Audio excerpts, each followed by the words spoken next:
Fala aí, curtidores da Inforubu, estamos aqui para o nosso segundo podcast. Estamos aqui para discutir alguns assuntos interessantes aí da semana, Flamengo e Boa Vista e outras coisinhas. Vamos apresentar aqui os ADMs que estão aqui para discutir o assunto com a gente. Matheus. Fala aí, galera. Meu destaque inicial foi para a volta do Coelhar, que com ele dá outra cara pro time e que eu gostei muito disso, foi uma boa vitória. Daniel. Boa tarde, querido ouvinte. Tamo junto. Gabriel. Fala aí, pessoal. O Flamengo jogou, nessa última partida teve a volta do Coelhar, como foi citado anteriormente, e a volta também do Mancoelho, que voltou jogando bem. Vamos falando sobre isso no decorrer do podcast. João. Fala, galera. Beleza? Podcast número 2 já no ar. É isso aí, Flamengo voltando a vencer finalmente, depois de 6 partidas na secura. Estamos de volta aí com novas perspectivas. A gente vai falar isso aí no decorrer do programa. Fala aí, Vinícius. E aí, galera, boa tarde. Mengão sempre, tudo nosso. Vamos lá. Então é isso aí, vamos começar discutindo o Flamengo e Boa Vista. E no final do programa a gente vai estar lendo alguns comentários aí que a galera deixou lá na página, beleza? Então, galera, ontem a gente teve o Flamengo, como eu disse aí na apresentação, fazendo a vitória por 3-0, um placar confortável, mais um adversário modesto, né? O Boa Vista, apesar de estar disputando ali uma vaguinha, né? Bem longe, né? Mas tá tentando ali uma vaguinha entre os 4 para a próxima fase do Campeonato Carioca. Não era um adversário difícil, como eu tinha dito no último podcast, era um adversário que a gente não podia perder e nem aceitar como natural a derrota, porque o Flamengo é o Flamengo, pela história que tem, não poderia acontecer. E, assim, destaque pelo jogo de ontem, para mim, principalmente vai pelo novo esquema de meio campo, né? Durante a semana eu cheguei a postar na página um comparativo entre o 4-3-3 e o 4-4-2 do Flamengo. Porque, assim, o Flamengo, quando ele passa a jogar nesse 4-4-2 que o Muricy investiu ontem, o Flamengo passa a ter mais a bola no pé, passa a apostar mais num jogo de posse de bola, né? Mais ainda do que já estava, e um pouco mais devagar. Tanto que a gente percebeu que a subida do ataque não era mais tão rápida, mas mesmo assim o time conseguiu manter um bom poder ofensivo. O Alan Patrick e o Mancoelho, que são 2 meias que têm uma visão de jogo excelente, fizeram boas partidas. O Alan um pouquinho abaixo do esperado, né? Porque a gente sabe da capacidade dele, e por ser um adversário fácil, dava para o Alan ter jogado melhor. Mas enfim, tivemos a volta do Mancoelho, que é um jogador muito importante. No desenho tático ele tem um comprometimento tanto ofensivo quanto defensivo muito bom. E é isso, né, cara? A gente tem também aí o Marcelo Cirino já despontando agora nessas últimas rodadas um lado mais goleador, marcou mais um gol. Tem sido importante nas partidas, tem sido uma válvula de escape para o Flamengo, uma surpresa na área. E o Guerreirão voltando a fazer gol, né, cara? Finalmente, porque é um atacante que, como eu falei, tem muita qualidade, mas tava dando muito erro, tava dando muito azar, muito mole. E ontem, com a infelicidade lá do goleirão do Boa Vista, teve como aproveitar essa oportunidade e abrir o placar, não, ampliar o placar para o Mengão. Acho que o essencial do jogo de ontem foi que ainda bem a gente teve uma semana inteira para trabalhar. O Muricy disse que a gente treinou o físico, o técnico e a parte tática também, que foi importante. E a volta do Mancoelho foi essencial, né, cara? Porque é incrível, qualquer jogada parece que a bola tem que passar pelo pé dele. Ele dá outra cara pro time do Flamengo. E o Coelhar, né, que ele dá muita proteção à zaga. Você vê que tem perigo, sim, o Flamengo sofre ataque e tal, mas é outra coisa quando a diferença é gritante quando tá ele e tá o Márcio Araújo. E a saída de bola também melhora muito, você vê que ele tá sempre buscando o jogo, ele tá sempre indo pegar a bola. E o Alan Patrick também, que pra mim jogou bem ontem. O Muricy falou que ele foi bem, mas ele precisa mais de pegada. Eu acho que com mais jogos ele vai conseguir isso. E também pro Marcelo Cirino, que recentemente ele vem marcando gol. Ele nem ganha muito destaque, né? Porque sei lá. E mas ele vem fazendo seus golzinhos, fez gol no Clássico contra o Vasco, fez contra o Botafogo também, né? Eu acho que ele vem jogando bem e o Guerreiro até que fez aquele gol dele que meio de sorte, mas ainda bem que ele acreditou. Eu acho que foi uma boa vitória que a gente estava precisando, 6 jogos sem vencer. O Flamengo fez o que tinha que fazer, né? Era o Flamengo, precisava da vitória, se impôs, conseguiu um belo resultado. Vai, Gabriel, diz aí o que tu achou. Então, pessoal, foi uma partida boa. O Flamengo jogou bem, passou o primeiro tempo, quase o primeiro tempo inteiro, pressionando o Boa Vista, indo para cima. Teve a volta de duas peças importantíssimas, que é o Coelhá, que é aquele equilíbrio no meio-campo. É o cara que dá aquela cobertura para a zaga, dá a saída de bola. E o Mancoelho, que voltou fazendo gol de falta, fez uma boa partida. A amostra do time do Flamengo pro restante do ano é praticamente essa. Vimos que o sistema 4-4-2 é um sistema que realmente deu certo, que tem dado certo no Flamengo. Ainda tem o Ederson e o Emerson Sheik para entrar, entendeu? O elenco tá um elenco equilibrado e a tendência é o time evoluir. O Guerreiro, ele no primeiro tempo ele deu uma furada lá, a gente esperou que seria mais um jogo do Guerreiro passando em branco, mas o goleirão lá do Boa Vista, o Vinícius, deu aquele mole, o Guerreiro aproveitou e fez o gol. E o Alan Patrick também caiu um pouco de rendimento, mas é natural ele dar essa caída. Ele tá na terceira partida seguida como titular, né? E é natural dessa caída. Com o tempo ele vai pegando o ritmo e é isso, pessoal. Foi uma partida muito boa. E agora o foco do Flamengo vai ser a próxima partida contra o Bangu e a partida contra o Confiança, que eu não lembro qual vai ser o dia, mas já dá para começar a pensar nesse jogo, que vai ser um jogo difícil. Dia 20. Fala aí, Daniel. Então, Dia 20, né? querido ouvinte, foi como os nossos amigos aqui falaram, né? E eu fiquei feliz por 3 motivos. O primeiro foi uma nova tática, na qual eu particularmente não gostava do 4-3-3. Não gostava de 3 atacantes ali na frente, com o Sheik, o Guerreiro e o Cirino, ou o Cirino revezando ali com o Gabriel. E as outras 2 coisas que eu gostei também foi a volta do Mancoejo e do Coelhá e o Guerreiro fazendo gol, né? Espantando essa zica. Agora já tem tudo para ser o ano dele, tem tudo para dar certo, tem tudo para ele voltar a fazer gols, a participar, já que ele vem participando bem também. Mas tem tudo também para, digamos assim, voltar à sorte, aquela sorte de atacante, aquela presença e tal. Porque atacante vive de gols e é isso. Ele fazendo gol fica avisado, querendo ou não, dá uma amedrontada no adversário. Então o Flamengo chega mais forte, o Flamengo chegando mais forte é mais chance de ganhar. E é isso que todo flamenguista quer. Achei um jogo bom pra saída de bola. Foi um ponto muito positivo. Porque, tipo, como assim? Com o Ederson, nosso Ederson não vem muito buscar a bola. Tipo assim, Márcio Araújo ou Cuejá tem que fazer essa ligação, a transição, ataque e defesa. Mas foi um ponto positivo. Tivemos 2 meses criativos e um bom volante, que é Cuejá, que joga como primeiro volante, mas também tem características boas de segundo volante, um volante moderno. Que tem pessoas que não gostam mais que falem isso de um volante. Hoje é um meia, é um jogador que chega à frente e sabe marcar. Então foi isso, posse de bola, tudo, achei espetacular. Guerreiro foi um jogo muito bom para ele, que tipo, assim, tudo para um atacante depende dos gols.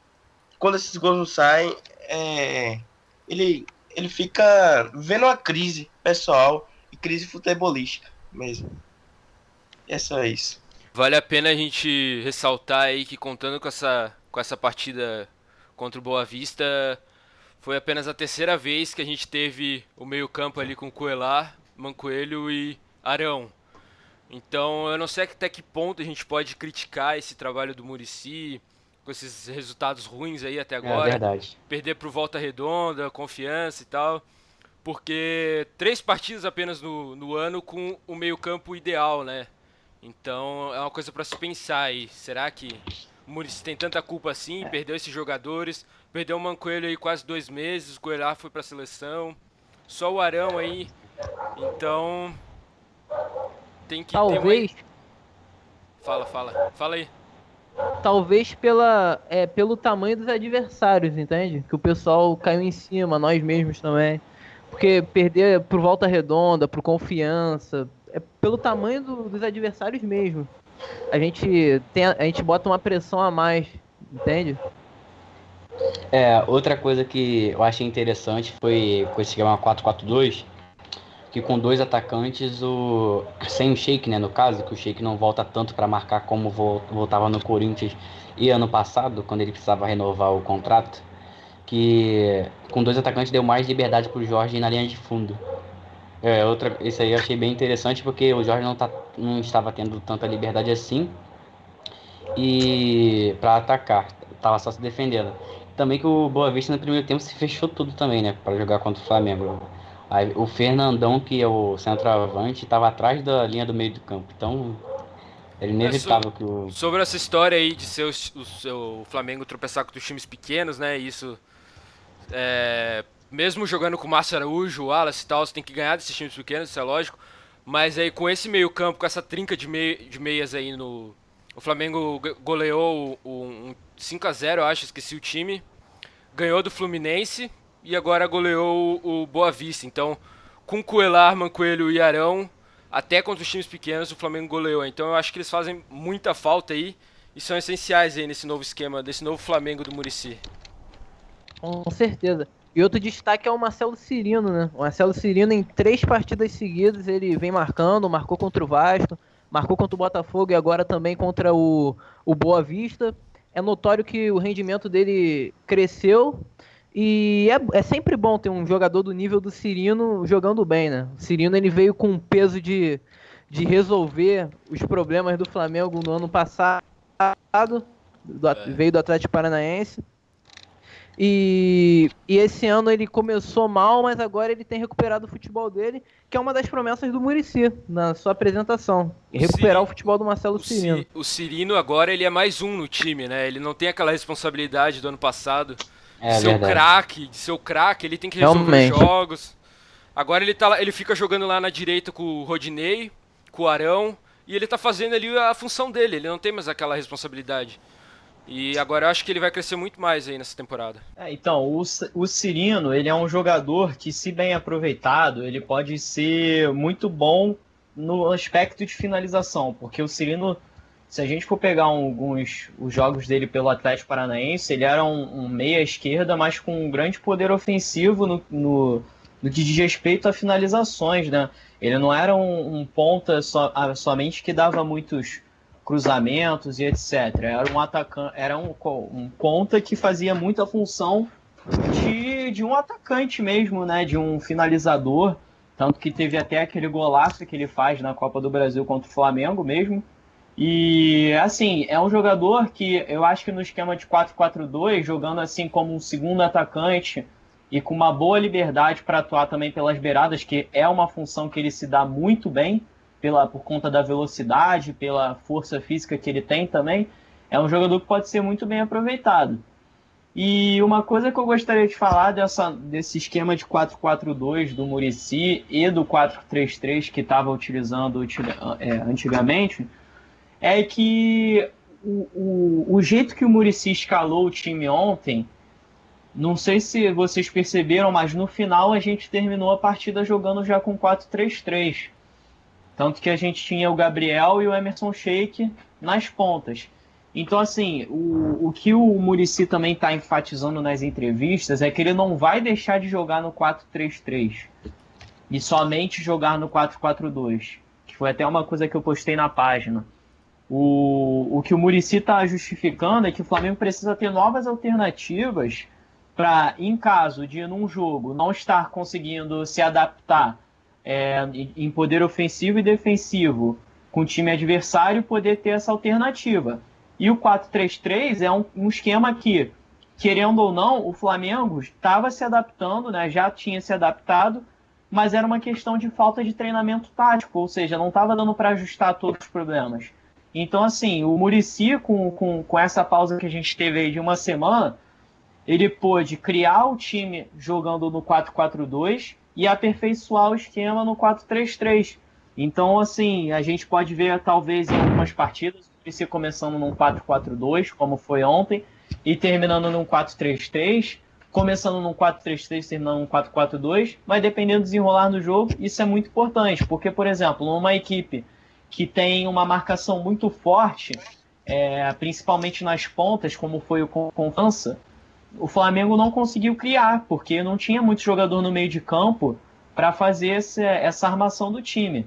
Agora, por exemplo, se a gente já tivesse com esse esquema de 4-4-2, com uma equipe treinada, né, ainda está num aspecto meio embrionário, mas enfim, com a equipe já pelo menos tendo uma noção de como jogar nesse 4-4-2, que foi o que a gente viu ontem, já poderia ter sido um jogo diferente lá contra o Confiança. Então, assim, acho muito legal essa postura do Muricy. O Flamengo tem elenco para jogar em ambos os esquemas, podendo optar no meio do jogo. E com certeza para o decorrer da temporada vai ser muito construtivo para o Flamengo para conseguir vitórias e, se Deus quiser, títulos aí.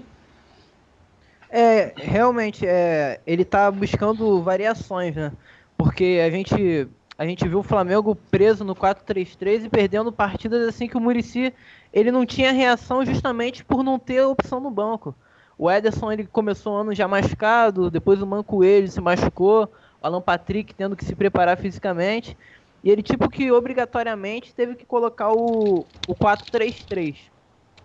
Agora, o elenco do Flamengo dá essa possibilidade para ele, esse leque de opções, de alternar o esquema, de testar novas opções. E ele também tem uma base muito boa, o Muricy. O Flamengo, não podemos nos esquecer que o Flamengo ganhou a copinha, né, cara? Lá no Pacaembu, contra o Corinthians, estava perdendo por 2-0, se recuperou. É o elenco de jogadores que tem personalidade, que podem subir, ter uma oportunidade no time profissional. Ele tem um leque de opções muito grande, o Muricy. Verdade, ele tem um leque de opções muito grande.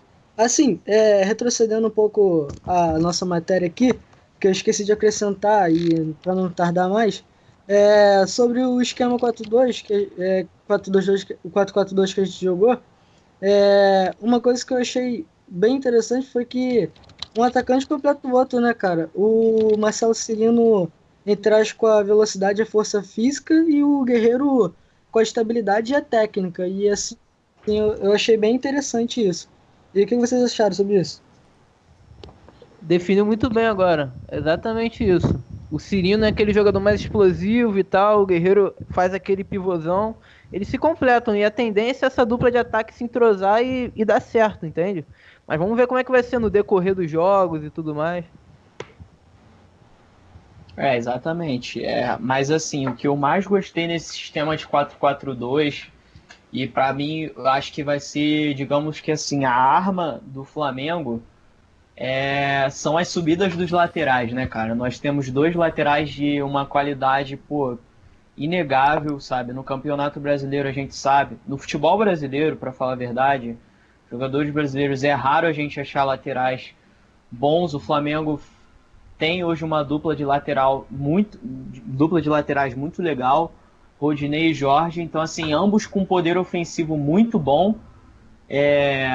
Rodinei também tem um bom poder defensivo, já o Jorge nem tanto, mas assim, são jogadores que agora, atuando nesse sistema de 4-4-2, tem uma certa liberdade para atuar mais para frente, podendo ir pela linha de fundo. Quantas vezes a gente não viu ontem o Rodinei indo até a linha de fundo, participando de jogadas no ataque para fazer cruzamentos, para até mesmo tentar cortes para o meio e fazer o chute.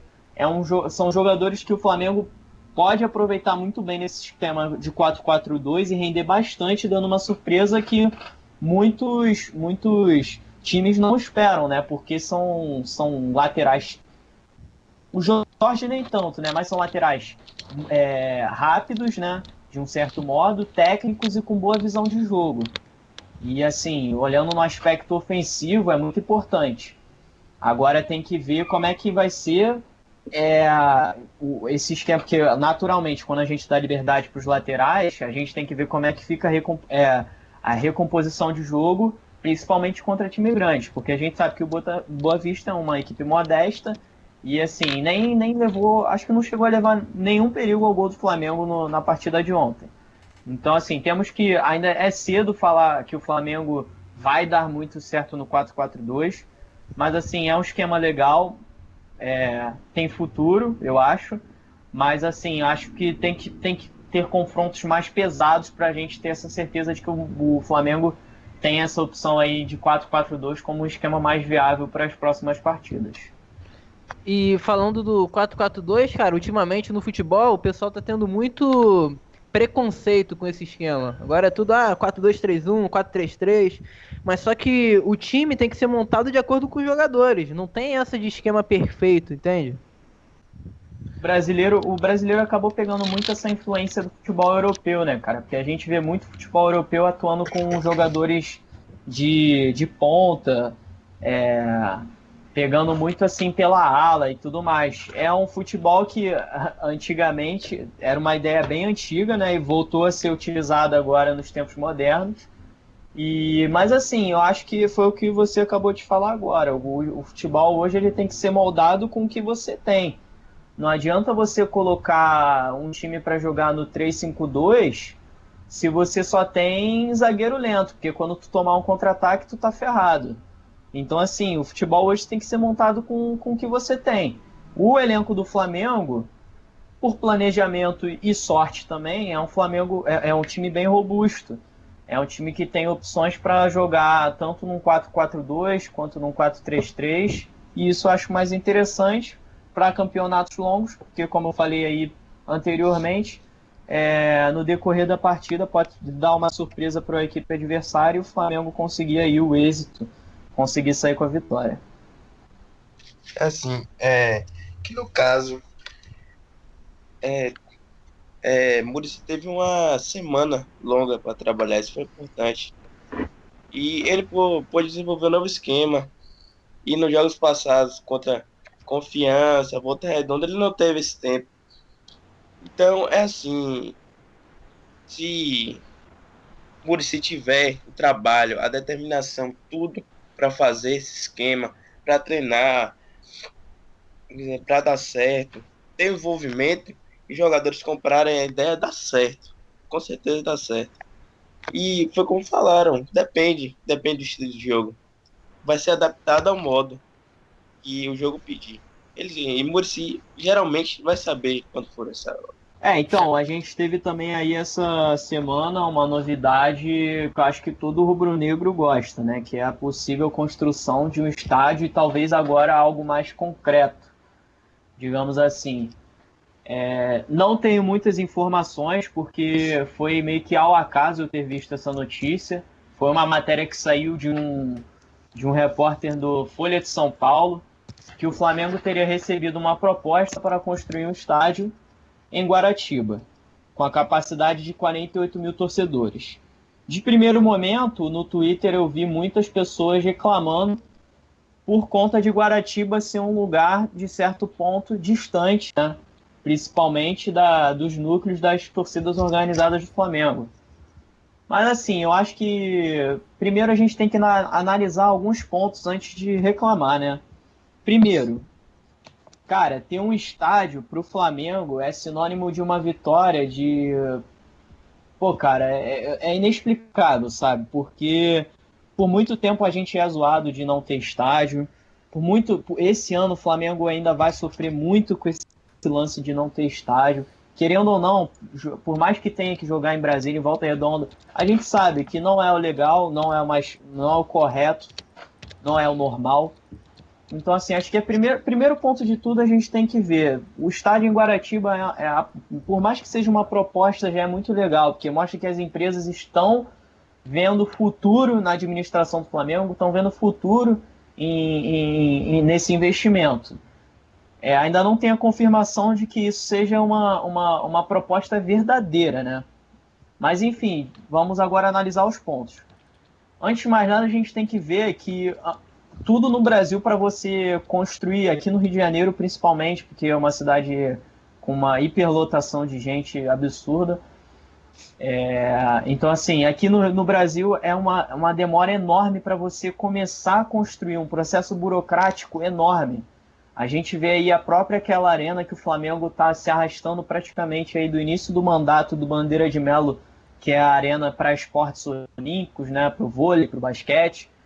Está se arrastando há séculos, há séculos não, mas há um bom tempo, né, para ser construída, tendo que passar por diversas secretarias do município do Rio de Janeiro, do estado do Rio de Janeiro, o que torna algo desgastante.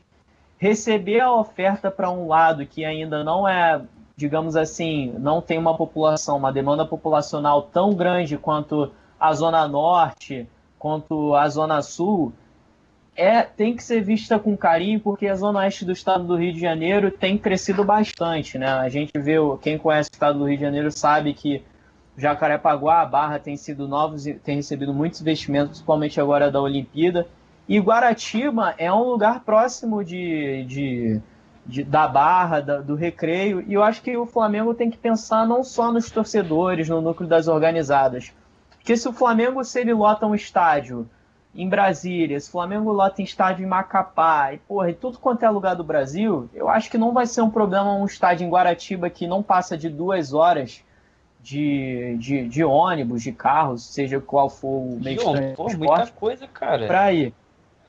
Hã? Pô, Guaratiba tipo assim, é bom a gente ter um estádio, etc, mas, pô, eu acho muito longe, cara, principalmente do centro. É uma situação parecida com a de Itaquera, né? Corinthians lá, o Itaquerão, também teve essa polêmica no início da mobilização dos torcedores e tudo mais. A gente está vendo muito pelo torcedor do Maracanã, né? O torcedor das adjacências do Maracanã, o torcedor aqui na Zona Norte, porque aqui a gente tem a facilidade, lá no Maracanã tem a facilidade de metrô, trem, etc. Eu acho que o maior problema hoje em criar o estádio em Guaratiba seria o acesso com transporte público, que é uma coisa que para um jogo de futebol é realmente muito importante, principalmente transportes de massa. Mas o que acontece? É uma oportunidade que o Flamengo tem, que eu acho que não deve ser deixada de lado por se tratar de um lugar, de certo modo, um pouco distante da região mais, digamos assim, mais populosa do Rio de Janeiro, né?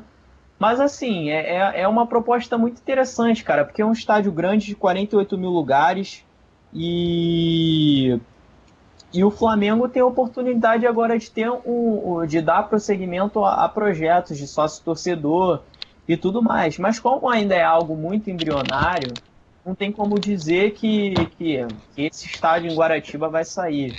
Mas eu acho que no primeiro momento pode ser muito importante não só para o torcedor do Flamengo, por estar tendo o estádio agora, por estar tendo uma casa, mas também para a cidade do Rio de Janeiro, pois quem não sabe aí, o ouvinte aí talvez de outra cidade, o projeto Rio de Janeiro aí de construção de linha do metrô para Barra pode ser, né, que no futuro venha a se estender essa linha em direção a Guaratiba. Então seria uma facilidade tanto para o torcedor quanto para a população. Eu acho que o Flamengo tem um poder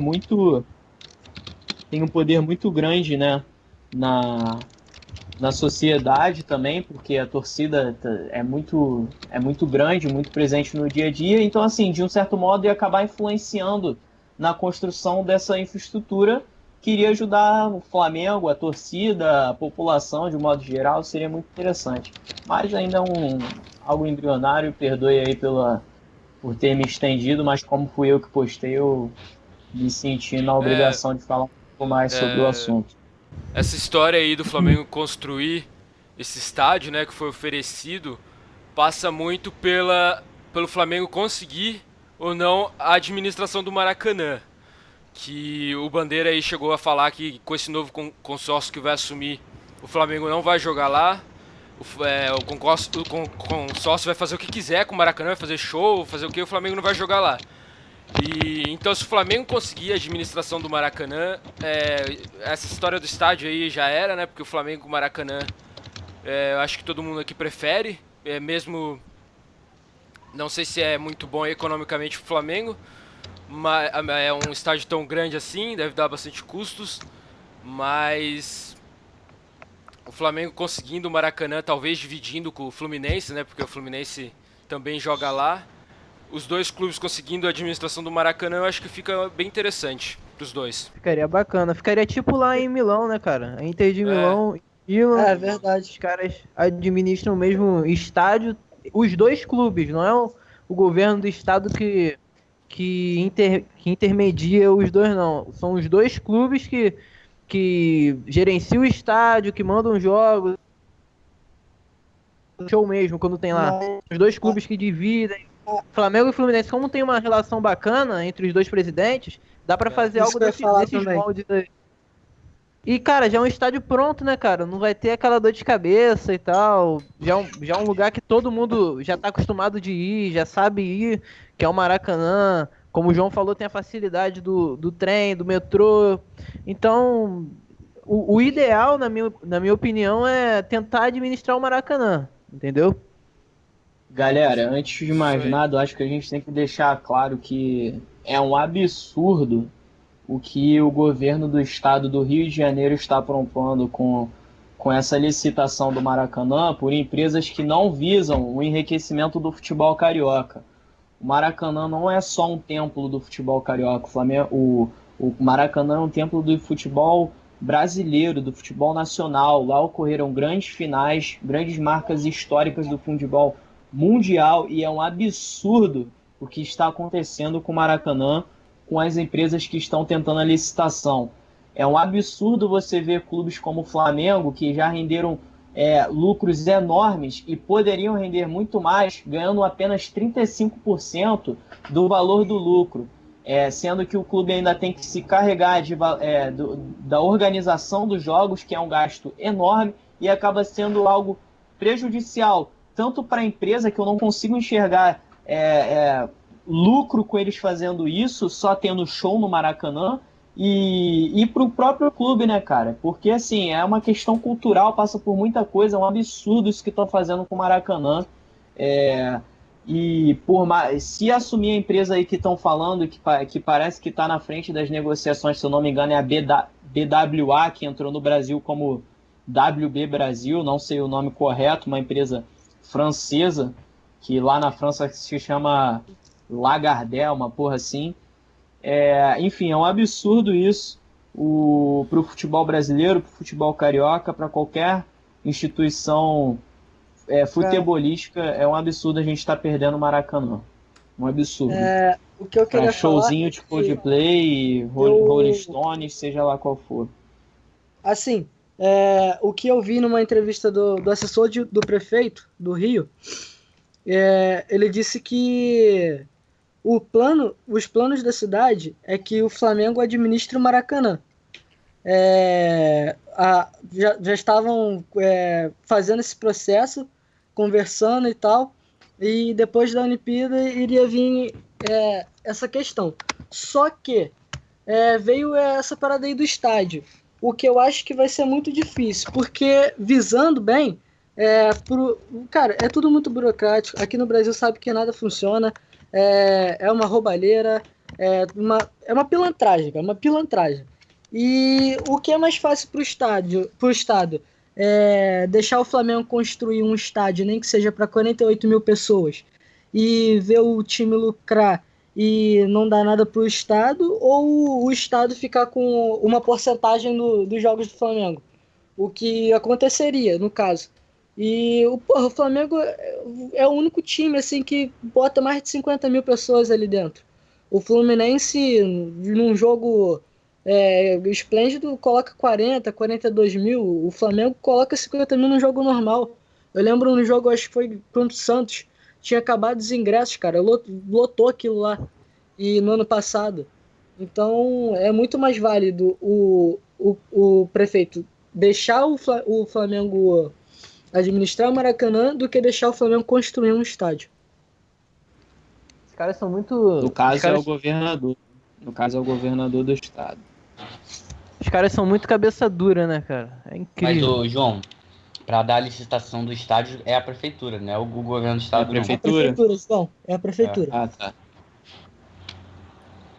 E com relação sobre o Flamengo jogar no Maracanã. Sem o Flamengo no Maracanã, vira quase um elefante branco. Acho que algum dirigente do Flamengo, jornalista, falou isso. Eu li essa semana uma coluna do PVC que ele tinha umas informações lá que caso não der certo o Flamengo não consiga administrar o Maracanã, vai reformar a Gávea e botar para ter jogo lá. Até os anos 90, então, meados dos anos 90, o Flamengo mandou jogos lá. Foi tranquilo, a capacidade da Gávea acho que são 15, 20, sei lá, mil pessoas. E, cara, sinceramente, já tá pronto. Pra mim, lógico que eu prefiro o Maracanã, né? Mas não tem como ir. O estádio de Guaratiba, também acho inviável botar pra lá.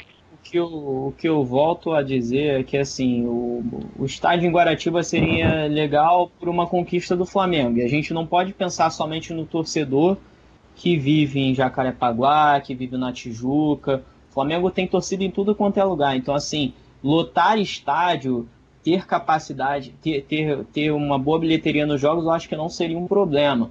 Talvez para os torcedores que moram mais para cá, né? Enfim, para Tijuca, etc e tal. Mas assim, a gente tem que pensar no investimento que o Flamengo vai estar ganhando, entendeu? É uma ideia legal, mas a diretoria com certeza vai analisar. O Flamengo tem propostas, até mesmo para a construção de um estádio na Gávea, né? Tem projetos para construção de estádios de médio porte. O problema hoje no Rio de Janeiro se encontra em achar um lugar para o Flamengo poder construir esse estádio. E quanto ao Maracanã, voltando a falar aí sobre o fato dele ser um elefante branco, no ano de 2006, na minha opinião, ele já virou. Porque por mais que se tenha as obras para as construções das Olimpíadas, né, que são coisas boçais, não justificavam o fechamento do Maracanã por volta de 6 meses, né? Por volta de 6 meses, não. Eu não sei quando exatamente o consórcio entrou, mas as Olimpíadas só ocorrem em julho. Enfim, as obras que tem que fazer no Maracanã são coisas assim que não são necessárias de um tempo tão grande assim. E já virou um elefante branco porque, por exemplo, a última atividade que teve no Maracanã, sem ser esse show aí que vai ter, já teve, não sei, do Coldplay, foi o show do Rolling Stones, que foi no dia 20 de fevereiro. Ou seja, é um absurdo um estádio da história do Maracanã e está parado por 2 meses, entendeu? Para ter show de Coldplay, Rolling Stones, por mais que sejam bandas que sejam assim famosas no mundo inteiro, é um absurdo.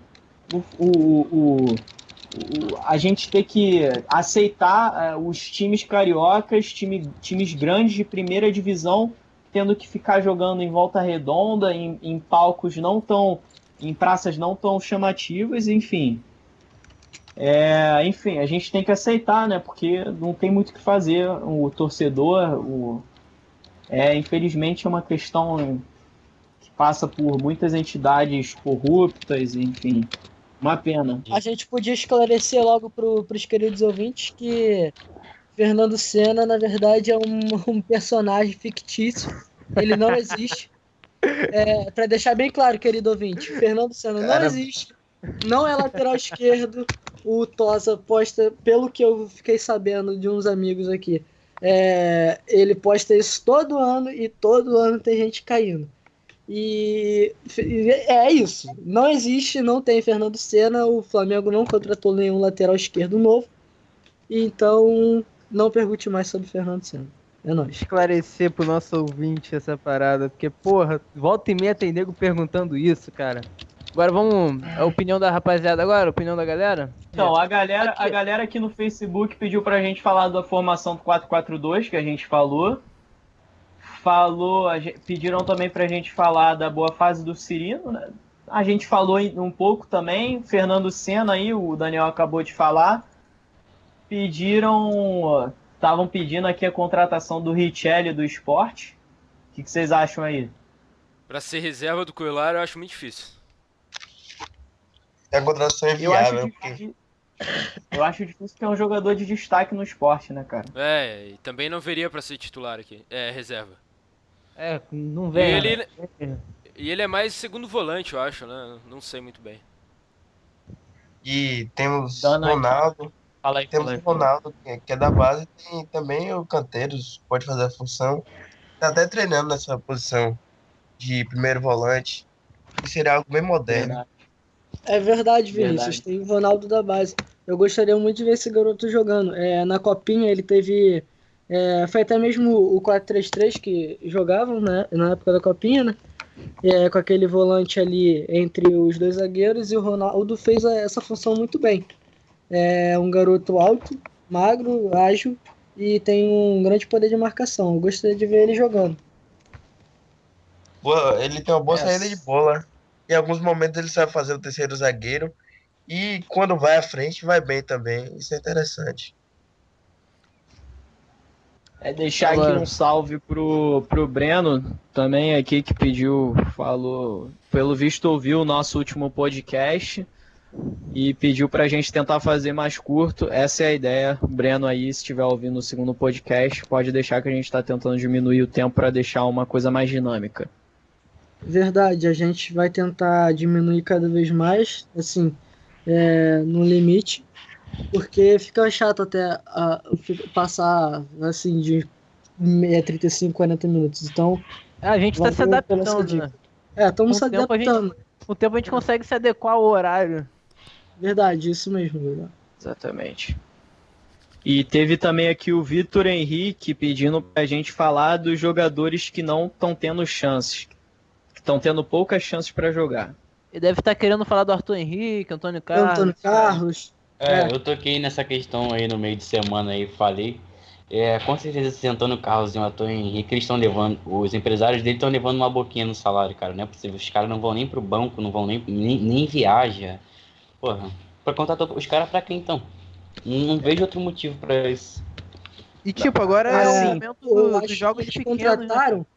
Eles contrataram, era pra fazer aquele plano antes do Muricy vir.